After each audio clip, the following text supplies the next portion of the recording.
There's no place like home. There's no place. Home.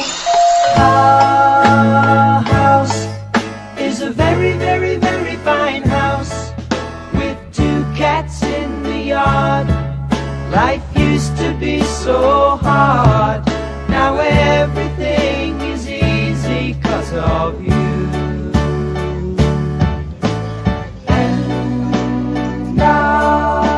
Well, hi there, and welcome to Home Wizards, where we love to help improve your home and improve your life. I'm Cindy Dole. I'm Eric Stromer. And how is that pond of yours coming along? Oh, we got some progress, boys and girls. We got some progress from last week. Things have really accelerated. I'm very excited. And here's why they've accelerated, because the 8th grade graduation party will be at my home in T-minus 2 weeks.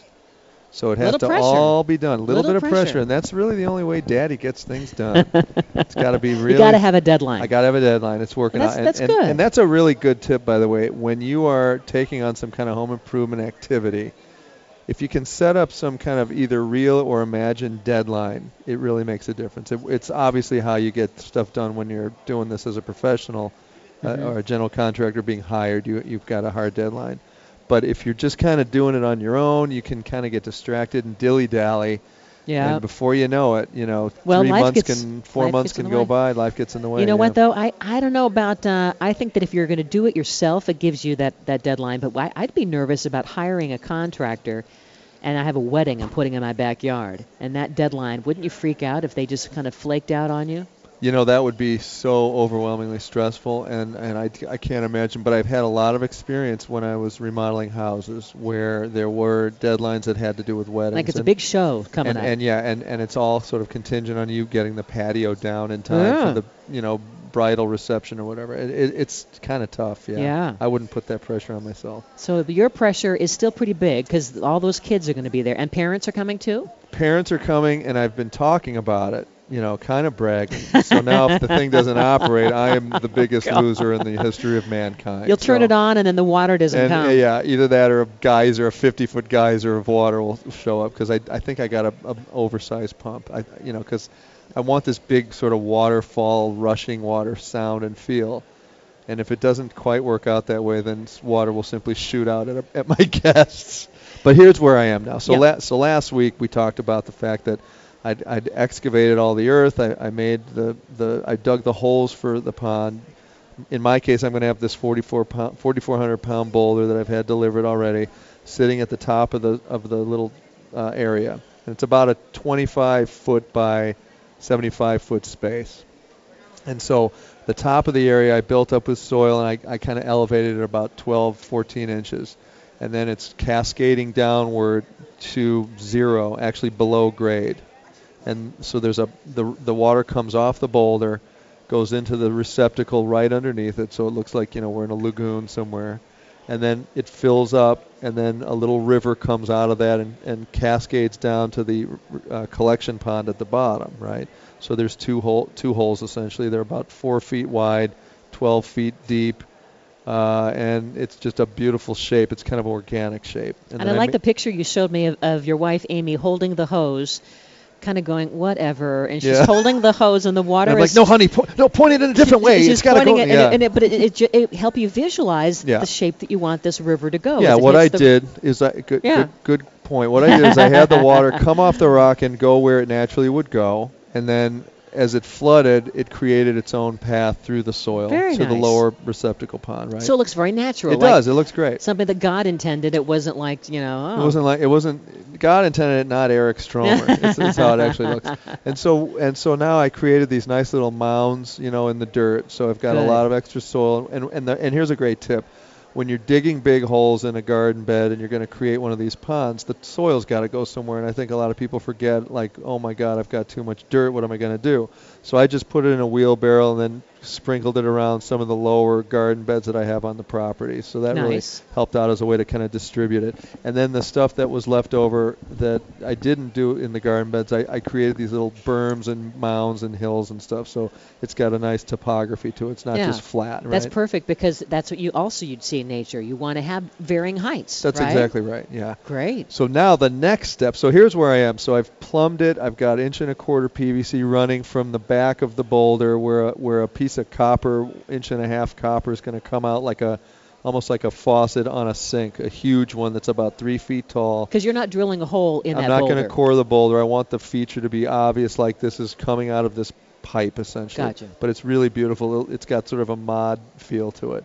So then that PVC runs around to the pump at the bottom. So conceptually what happens is that you have the receptacle pond at the top, the collection pond at the bottom. The big pump goes at the bottom, so when the water comes down and fills that one, it shoots it back up around to the top of the rock again, so it's a constant circulation. That's going to be a strong pump. Exactly. It's a 3,500 gallon per hour, I believe is what it's rated, something like that, 3,500 gallons. Is that expensive?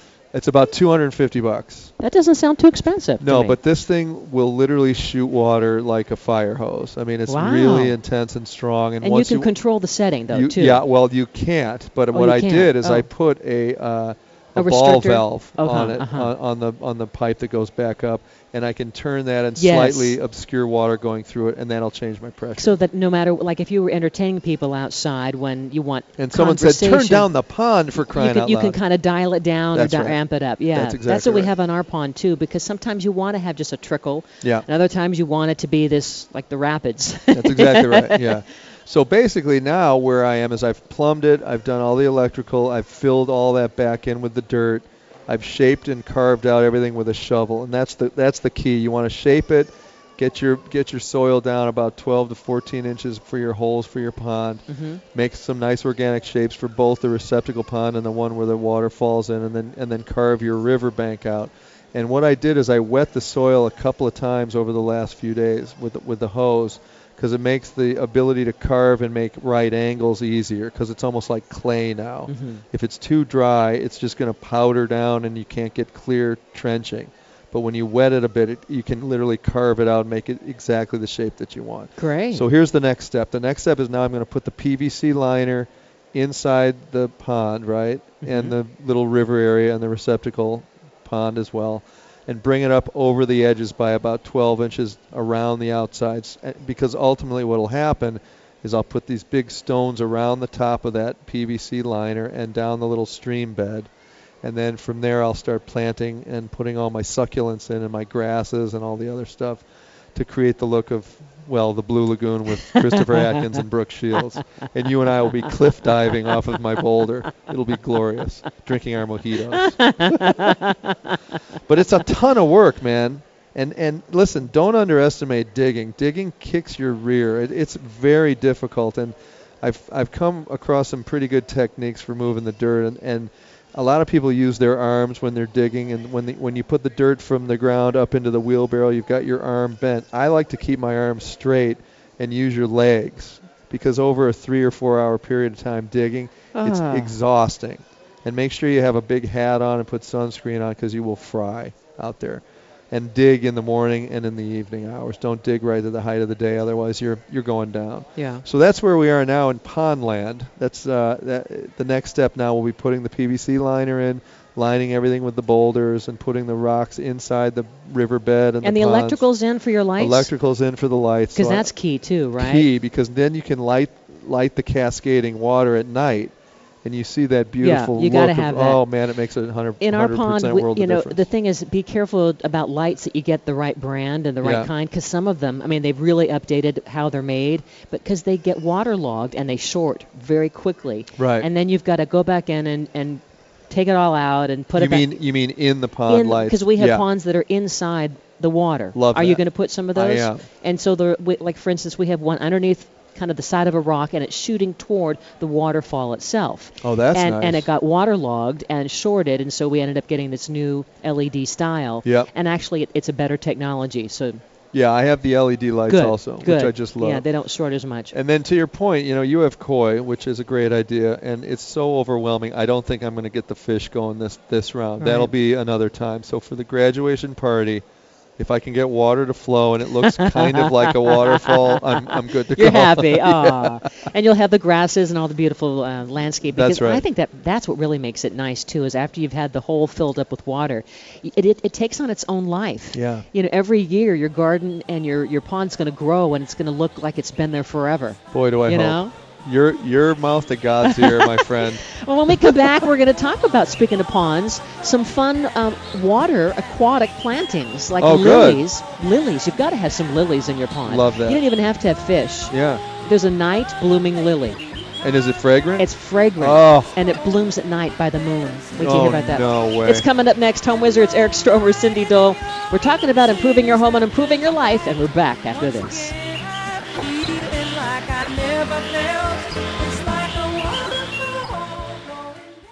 So there are roses, and then there are oh my gosh, over-the-top parade quality roses. And I hope that when you're in their garden, that you'll take a look at all your flowers, whether they're in a container or they're in the ground, and you thought, maybe I could do a little bit something else. Because roses get a bad reputation of being finicky, and they don't have to have that perception at all. And I think that the key to success is Bayer Advanced. If you go to your garden center or your home improvement store, whatever, look for the blue bottles. It's called Bayer Advanced Rose and Flower Care Products. And what I love is they're all-in-one rose and flower care because it protects and it fights disease, and it also delivers more vibrant flowers and incredible blooms.